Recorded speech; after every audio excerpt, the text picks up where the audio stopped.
Jingki, sebuah alat penumbuk padi beras tradisional, adalah bagian tak terpisahkan dari kehidupan masyarakat Aceh dari generasi ke generasi. Terbuat dari kayu pilihan, jingki digunakan untuk mengubah padi menjadi beras, beras menjadi tepung, dan menumbuk berbagai biji-bijian lainnya.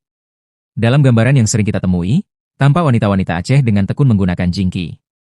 Gerakan naik turun alat ini menjadi irama kehidupan di pedesaan. Jingki yang kokoh berdiri, menjadi saksi bisu tradisi yang diwariskan. Peralatan sederhana seperti wadah dan kain turut melengkapi proses penumbukan. Namun, zaman berubah. Alat tradisional ini semakin langka, tergerus oleh modernisasi.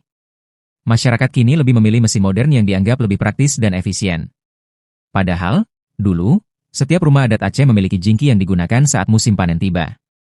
Jingki menjadi andalan untuk menumbuk padi menjadi beras dan membuat tepung, terutama menjelang Lebaran. Keberadaan jingki kini tinggal kenangan. Sebuah warisan budaya yang perlahan menghilang di telan zaman.